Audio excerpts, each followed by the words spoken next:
Hey heathens, it's Gundidi, and this week we got something really cool for you. This is the newest Canik on the market. This is the Canik Prime Radian. Basically, they took the MC9 and ramped it up to 11. This is a really cool option out there. They are kind of hard to get your hands on, but let's go over the feature set from nose to rear and see if that's something you're interested in. Of course, this is part of their Slimline series, so this guy is only a little over an inch wide, and it is designed to go after like the Glock 48 and things like that, the little Slimline pistols.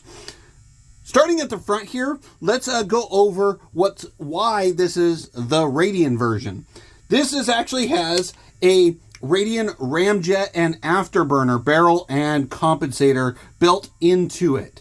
It is built specifically for this gun, designed to go with this guy. This is a 3.83 inch barrel with that big old 2-port comp on the front.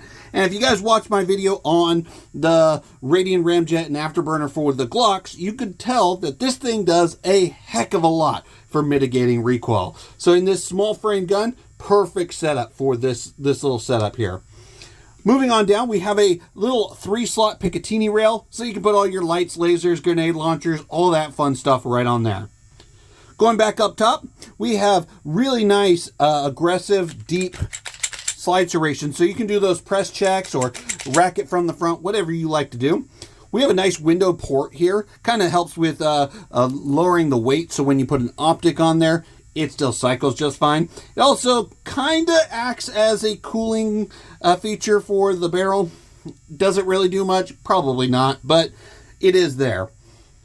On front here, we actually have a set of night vision night sights. They are glow-in-the-dark night sights, of course, tritium inserts, with that bright fluorescent front post there. Let's see if I can get that in focus. There we go. That bright fluorescent front post there. Something easy to catch your eye, and it's all blacked out in the rear. Makes for a nice sight picture. Moving on across, we have, of course, the badging there, Canik Prime Radian with the Radian symbol right there. So it is pretty well badged. It's not overly rambunctious, but it is pretty noticeable.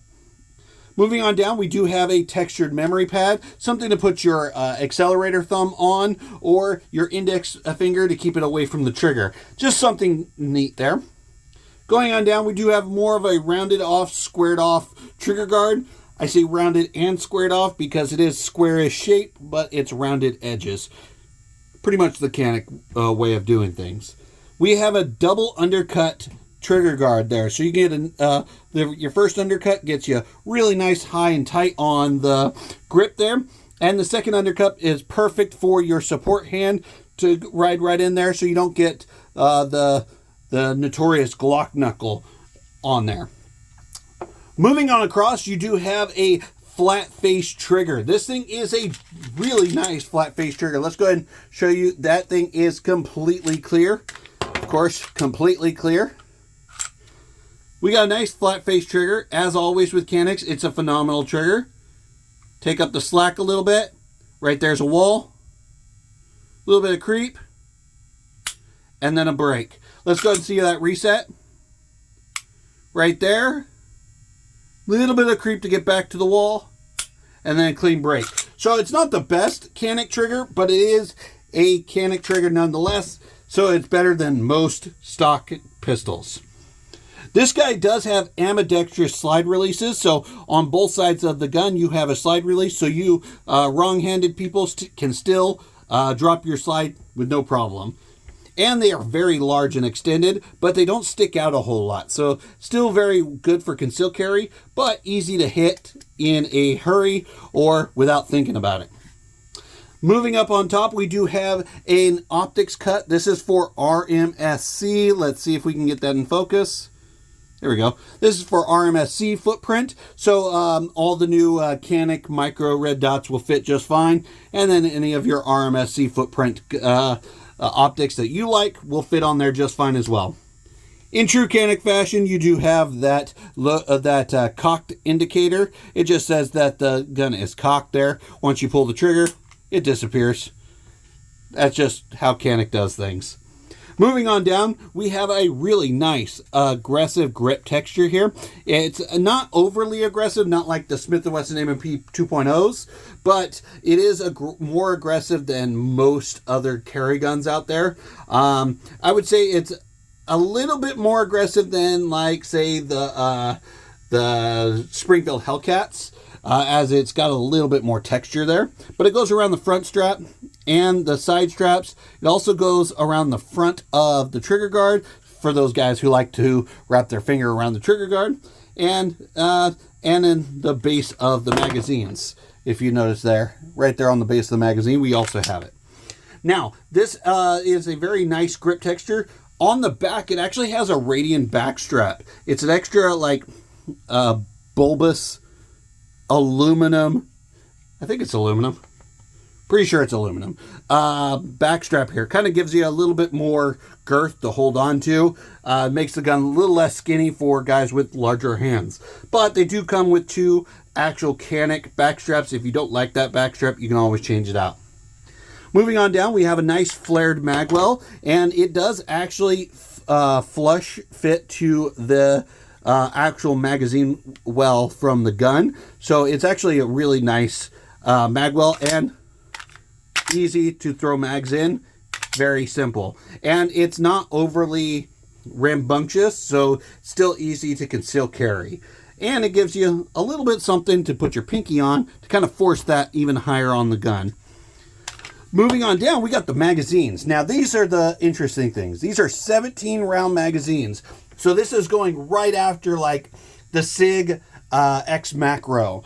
17 round magazines. The good thing is Canik mags are interchangeable with the big guns. So you can, because you have the 17 rounder on here, you could easily grab your 20 rounders from your SFX, throw it in this guy, and you got 20 rounds right on the pipe.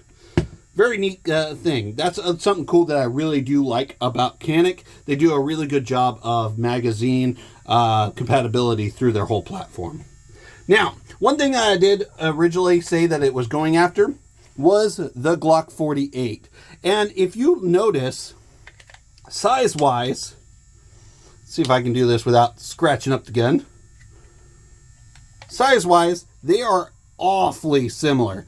I mean, the Radian's a hair shorter in the barrel length, and it's just a hair taller all the way around the gun. But it's just a hair. It's fractions of an inch. Now, it's a little thicker. Caniks are a little bit of a chunky boy, but in comparison, this is super easy to conceal carry because the 48 is very easy to conceal carry. So it's definitely designed for concealed carry purposes. This thing is a phenomenal little setup. And you get, of course, the really cool Canik box that comes with all the goodies. You get a inside the waistband holster, you get a secondary magazine, you get all your cleaning supplies, those extra back straps, and cleaning rod and takedown tool.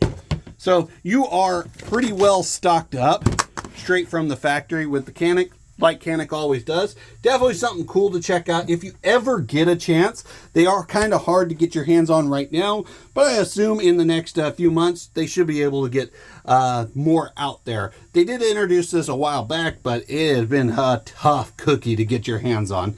But nonetheless, if you can get one, definitely check it out. I bet you it shoots like a dream. This one is not mine, so I will not be taking it out to shoot it and test it, but it is definitely a really cool pistol to check out. If you ever get a chance, check out the Canik Radian Prime, or Canik Prime Radian, whatever they want to call it. Definitely a cool pistol, definitely something to check out. I got a God complex. Haters love to hate, but I never feel pressed. Got a lot on my plate, but I never get stressed. I'll take all the pressure like I'm acing this test. And like a damn Freemason, I'll run this nation. They call me a